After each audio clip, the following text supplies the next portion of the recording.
السلام علیکم پائن اجمل جامی آفیشیل میں خاک سر آپ کو خوش آمدید کہتا ہے۔ ہفتہ 25 جنوری 2025 جب بے فقیر آپ سے مخاطب، یہ میرا آفیشیل یوٹیوب چینل ہے اجمل جامی آفیشیل۔ محبت کا اظہار کرنا ہو تو اسے سبسکرائب کر لیں، اور مزید جی آئے تو ٹلی والا بٹن دبا لیں تاکہ ویڈیوز کی نوٹیفیکیشنز آپ تک پہنچیں۔ ہمارے ہاں لیس فنکاری مور جانکاری ہے۔ آج کی جانکاری پاکستان تحریک انصاف کی سیاست اور عمران خان صاحب کے کچھ اہم فیصلوں سے جڑی ہے، اور معذرت کہ کل میں نے رجب بٹ اور کچھ اور لوگوں کا ذکر کیا، آپ لوگوں نے بڑا مائنڈ کیا، آئندہ احتیاط کروں گا۔ تو آئیے آج کی جانکاری کا آغاز کرتے ہیں۔ معلومات آپ سے شیئر کرنی ہے، خبر اور تجزیہ بھی آپ تک پہنچانا ہے۔ اچھا اور کامیاب کپتان وہ ہوتا ہے، چاہے وہ سیاست کا ہو یا کرکٹ کا یا کسی اور کھیل کا، جو میچ کی صورتحال کو دیکھتے ہوئے اس کے حساب سے فیلڈ پوزیشن ایڈجسٹ کرے، اس کے حساب سے اپنا بالر یا بلے باز اس کا آرڈر تبدیل کرے۔ تو عمران خان صاحب چونکہ کرکٹ کے بھی کامیاب ترین کپتانوں میں سے ایک ہیں، اور سیاست میں بھی وہ ثابت کر رہے ہیں کہ he is a better captain than other captaincy. تو اب انہوں نے کچھ بڑی کائنیٹک چینجز کی ہیں، پی ٹی آئی کے اندر بڑی جوہری تبدیلیاں انہوں نے کی ہیں۔ علی امین گنڈا پور صاحب کی چھٹی ہوتی مجھے دکھائی دے رہی ہے، اور اس کے حوالے سے میں اپنے ویلاگس میں کوئی 2 ماہ پہلے، مہینہ پہلے بھی ذکر کرتا رہا ہوں محتاط الفاظ میں۔ تب پی ٹی آئی کے چاہنے والے بڑی تنقید اس خاک سر پر کیا کرتے تھے کہ آپ کو علم ہی نہیں ہے علی امین گنڈا پور صاحب کا تعلق کیا ہے۔ میں یہ نہیں کہہ رہا کہ ان کی چھٹی مکمل ہو جائے گی، لیکن ان پہ آہستہ آہستہ جو پوزیشن ان کے پاس تھی، جو اعتماد تھا، وہ ختم ہوتا جا رہا ہے۔ اور یہ جو تبدیلیاں ہو رہی ہیں پی ٹی آئی کے اندر، اس کے اثرات پنجاب بالخصوص لاہور اور جنوبی پنجاب میں بھی پی ٹی آئی کی قیادت کے اوپر ہوں گے، بالخصوص اس قیادت کے اوپر جو ٹی وی پہ بہت نظر آتی ہے، اور وہ قیادت پنجاب کی جو روپوش ہے، ان کی بھی چھٹی ہونے کے امکانات ہیں، تھوڑے کہے کو زیادہ جانے۔ بہرحال یہ جنید اکبر خان صاحب کی جو اپوائنٹمنٹس ہیں 2 بڑی اہم، اس کا میں نے آپ سے ذکر کرنا ہے، اور خان نے یہ تبدیلیاں کیوں کی ہیں، اس کے اثرات کیا ہوں گے۔ دیکھیے، سب سے پہلے تو میں نے آپ کو پہلے بھی کہا نا کہ عمران خان صورتحال کے حساب سے کرکٹ جب کھیلا کرتے تھے تو بالنگ یا بیٹنگ آرڈر بھی چینج کیا کرتے تھے۔ یہی صورتحال ان کی سیاست میں ہے۔ علی امین گنڈا پور صاحب کے بارے میں ایک کانسیپٹ تھا، یہ ایک انڈرسٹینڈنگ تھی کہ یہ ان کے روابط یا ان کا جو کنیکشن ہے وہ اسٹیبلشمنٹ یا مقتدرہ کے ساتھ ہے، رابطہ کاری ان کی ہے، اور ان کے توسط سے پیغامات یا دیگر جو کمیونیکیشن کی چینل تھا وہ کھلا ہوا تھا۔ تو چونکہ وہ جو بیک ڈراپ میں کمیونیکیشن تھی وہ کوئی منطقی انجام تک پہنچ نہیں سکی، جس کا اظہار میں 3-4 ویلاگز میں کر بھی رہا ہوں، اس میں ایک پاز آ گیا ہے، فریقین ایک دوسرے سے جو مانگ رہے تھے وہ خواہشات پوری نہیں ہوئیں، تو وہ پروجیکٹ ہے وہ ہالٹ ہو گیا، اور اس کا اثر جو آن دا فیس مذاکرات ہو رہے تھے اس پر بھی آپ نے دیکھ لیا کہ خان صاحب نے اسے بھی روک دیا کہ یہ مذاکرات ختم کریں، اس سے کچھ نہیں نکلنا۔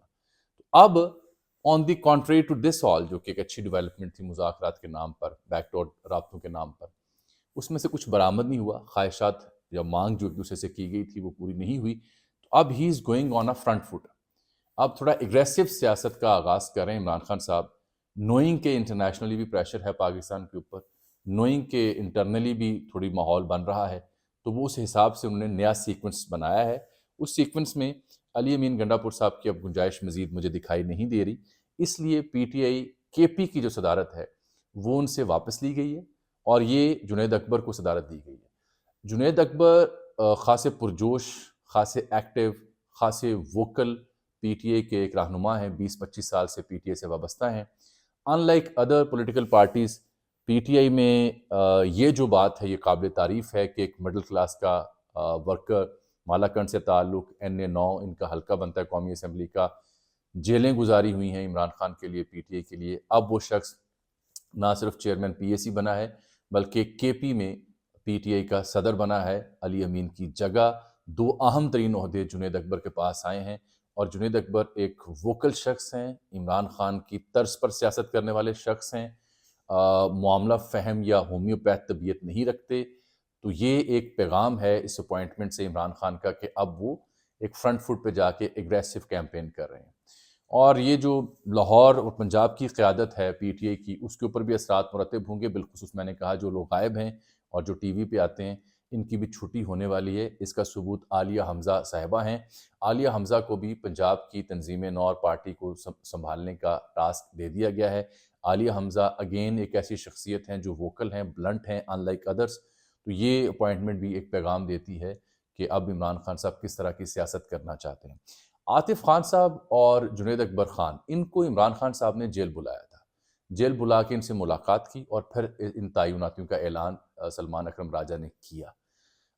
جہاں تک علی امین گنڈا پور صاحب کا تعلق ہے، ان کا کردار میں نے بیان کر دیا، اس سے مطلوبہ نتائج نہیں نکل پائے، اور یہی نہیں بلکہ علی امین گنڈا پور صاحب کے حوالے سے ایک رائے پائی جاتی ہے پی ٹی آئی کے اندر کہ کچھ لوگ انہیں سویٹ بوائے بھی کہتے ہیں، آئی ڈونٹ نو کیوں کہتے ہیں، کہ یہ وجہ بنے ہیں بشرا بیگم کو جو سزا اب ہوئی، اور یہ رائے پائی جاتی ہے پی ٹی آئی کے اندر کچھ رینکس اینڈ فائلز میں، اور اس پہ بھی اگر یہ ثابت ہوتا ہے کہ he has some role to play تو ان کی سی ایم شپ بھی جا سکتی ہے۔ میرے پاس اس کی کوئی مصدقہ معلومات نہیں ہے، میرا ذاتی خیال وہی ہے جو میں پہلے بیان کر چکا ہوں کہ علی مین بینگ دا سی ایم واز a communication pillar between Imran Khan and the establishment, اور چونکہ اس کمیونیکیشن میں انڈائریکٹلی اور ڈائریکٹلی کچھ نکلا نہیں تو اب اس کی ضرورت رہی نہیں، اور اب ایک اگریسو پلیئر کی ضرورت تھی، اس لیے جنید اکبر بھی آئے اور عالیہ حمزہ بھی ہمیں سامنے دکھائی دی ہیں۔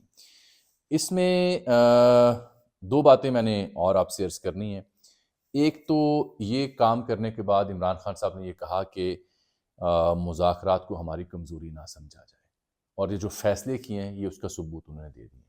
عمران خان صاحب نے حضرت مولانا فضل الرحمان ہوں، اچکزئی ہوں، شاہد خاقان عباسی ہوں، ان تین لوگوں کے حوالے سے بڑی کلیئر اپروچ اب آپٹ کی ہے کہ ان سے رابطہ کیا جائے، اور اب ان کی خواہش ہے کہ یہ گرینڈ اپوزیشن الائنس میں یہ لوگ ہمارے ساتھ آن بورڈ ہوں، پھر بات آگے چلے گی۔ آپ کو یاد ہوگا 2-3 ماہ پہلے جب یہ فقیر گرینڈ اپوزیشن الائنس کی افادیت پہ بات کرتا تھا تو پی ٹی اے والے لوگ مجھ سے ناراض ہوتے تھے۔ عمران خان اکیلے جد و جہد کرنا جانتے ہیں، وہ مقبول ترین رہنما ہے، ان کو کسی سیاسی جماعت کی ضرورت نہیں ہے۔ ایسا نہیں ہوتا، اکیلے جد و جہد کر کے دیکھ لی، اکیلے مذاکرات کر کے دیکھ لیے، کچھ برآمد نہیں ہوا جو آپ چاہتے تھے۔ ہمیشہ تب دباؤ زیادہ بڑھتا ہے، تب سیاست زیادہ کامیاب ہوتی ہے جب اپوزیشن کی تمام جماعتیں ایک پیج پہ ہوں۔ شاہد خاقان ہوں، مفتاح ہوں، وہ بتا رہے ہیں کہ جب نواز شریف صاحب نے ووٹ کو عزت دینے کی بجائے کسی اور کو عزت دی تو ہمارا اس پارٹی میں رہنا مشکل ہو گیا، ہم نے وہ پارٹی چھوڑ دی۔ اب انہی سے جا کے پی ٹی اے کا وفد مل رہا ہے، تحریک تحفظ آئین پاکستان کے لوگ مل رہے ہیں، انہی سے اچکزئی صاحب مل رہے ہیں، انہی سے مولانا فضل الرحمان مل رہے ہیں۔ کل فواد چودھری ملے مولانا فضل الرحمان سے، اور انہوں نے وہی بات کی جو گرینڈ اپوزیشن الائنس کی کہانی تھی۔ گرینڈ اپوزیشن الائنس میں اگر مولانا اور اچکزئی اور شاہد خاقان عباسی کے ڈبے اس ٹرین کے ساتھ جڑتے ہیں تو آبویسلی جو اس کا سیاسی قد کاٹ ہے یا وزن ہے وہ بڑھ جائے گا۔ یہ صرف پی ٹی اے کی کہانی نہیں ہوگی، تمام اپوزیشن جماعتوں کی کہانی ہوگی اگینسٹ دی گورنمنٹ، اور گورنمنٹ اس پہ آبویسلی دباؤ کا شکار ہوگی۔ ایک نقطہ میں نے آپ سے اور بڑا اہم ذکر کرنا ہے، یہ جو پیکا ایکٹ ہے جسے میں فیکا ایکٹ کہتا ہوں، اس میں پاک پتن میں واٹس ایپ گروپ کے کوئی ایڈمن تھے، انہوں نے محترمہ سی ایم کی توہین کی ہے، ان کے اوپر کوئی مغلظات کہے ہیں اور تضحیک کی ہے، ان کے اوپر پرچہ درج ہو گیا پہلا۔ تو اس لیے احتیاط کیجئے گا کہ آپ واٹس ایپ یوز کریں یا سوشل میڈیا، شخصیات کے اوپر کوئی ایسی بات نہ کیجئے جو الزام پر مبنی ہو، جھوٹ پر مبنی ہو۔ اپنی عزت آپ کے اپنے حوالے ہے۔ ہاں البتہ مجھ سے پوچھا تھا قمر میکن نے، ایک صحافی ہیں، کہ فیک نیوز کیا ہوتی ہے، تو میں نے اوپر یہ لکھا تھا کہ بھائی یہ حکومت جعلی نہیں بلکہ اصلی مینڈیٹ کی حامل ہے، اور اس وقت ملک میں دودھ اور شہد کی نہریں بہہ رہی ہیں، جمہور اور جمہوریت کی یہاں پہ راج ہے، اور حق آزادی اظہار رائے کی بھرپور طریقے سے پذیرائی ہوتی ہے پاکستان میں، اور ہمارے جو حکمران ہیں، فیصلہ ساز ہیں، انہیں عوام کی بہت فکر ہے، ان کے غم میں ساری رات یہ سوتے نہیں ہیں۔ تو میرے نزدیک تو یہ سچی خبر تھی، آپ پتہ نہیں سے کیا سمجھ رہے ہیں۔ اچھا، اب میں نے یہ تو پی ٹی آئی کی پلاننگ اور خان صاحب کا اگلا لاہ عمل بتا دیا کہ اب وہ اگریسو اپروچ سے چلیں گے اور فرنٹ فٹ پہ جا کے انڈر پریشر لانا چاہیں گے حکومت کو کہ دیکھتے ہیں اس سے کیا برآمد ہوتا ہے۔ دو باتیں میں نے کرنی ہیں بڑی اہم، اور ایک تو آپ یہ دیکھیے کہ جو ہمارے ہاں 9ویں 10ویں کا سلیبس ہے پنجاب میں، اس میں جو اہم ترین خواتین ملک کی رہیں، چاہے وہ محترمہ فاطمہ جناح ہوں، محترمہ کلثوم نواز ہوں، محترمہ مریم ہوں، یا کئی اور شخصیات، ان کا ذکر کیا گیا ہے 10ویں کے سلیبس میں، بڑی اچھی بات ہے۔ لیکن سلیبس صاحب وہ ہوتا ہے جس کا ادراک یا جس کی شہادت بین الاقوامی میڈیا دے یا بین الاقوامی ادارے دیں۔ اس کی ایک مثال ہے ڈاکٹر ثانیہ نشتر، عمران خان صاحب کے ساتھ، ان کی جماعت کے ساتھ ان کے دور حکومت میں رہی ہیں۔ یہ 1996 میں پاکستان کی پہلی دل کی ایکسپرٹ کے طور پر سامنے آئی تھی، کارڈیولوجسٹ کے طور پر۔ فوربس میگزین نے جو 50 لوگوں کی لسٹ مرتب کی ہے جو انسپریشنل لوگ ہیں، ان میں سے ایک ڈاکٹر ثانیہ نشتر ہیں۔ کیونکہ ثانیہ نشتر نے جو ویکسینیشن کا معاملہ ہے، ایسی ممالک میں جہاں پہ بچوں کو ویکسینیشن کی ضرورت ہے، پاکستان سمیت، ان کے اہداف طے کرنے کا مشن انہوں نے سر اٹھایا ہوا ہے۔ یہ 2026 سے 2030 تک 500 ملین بچوں کو، جو غریب ممالک جن کا تعلق ہے، ان کو مہلک امراض کے خلاف ویکسینیشن کا ہدف انہوں نے اور بیڑا اٹھایا ہے۔ تو فوربس نے انہیں انسپریشنل لوگوں کی فہرست میں ایک رکھا ہے۔ یہ گاوی نامی ادارہ ہے جس کا کام ویکسینیشن دینا ہے، اس کی CEO ہے۔ تو صاحب، سلیبس میں ڈالنے سے تو عزت ملتی ہو یا نہ ملتی ہو، البتہ جب ایسے کام آپ کریں تو دنیا اس کا ادراک ضرور کرتی ہے، اور ثانیہ نشتر اس کی ایک ثبوت ہیں جو اب میں نے آپ کے سامنے ڈسکس کیا۔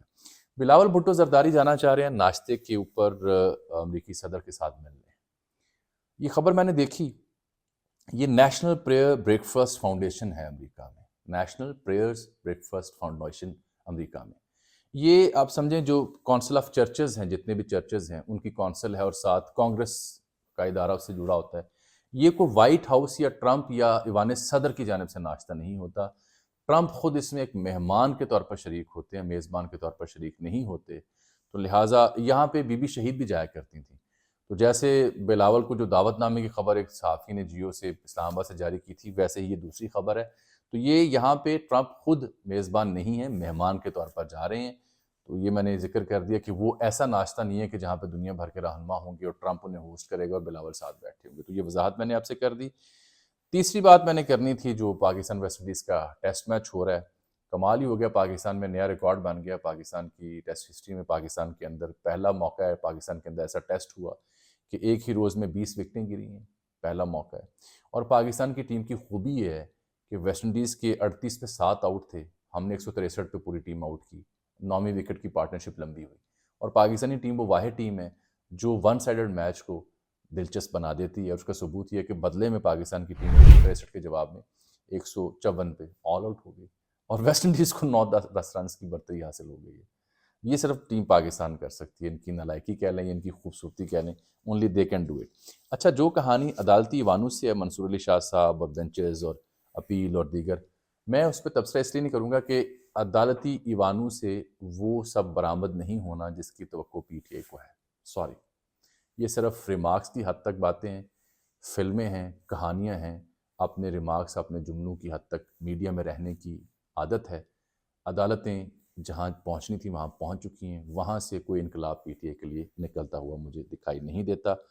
شیر افضل مروت کی کہانی بھی تقریباً ختم ہے، ان کی اننگز بھی اتنی ہی تھی، اور میری اننگز بھی آج کی اتنی۔ اجازت دیجیے، اللہ حافظ۔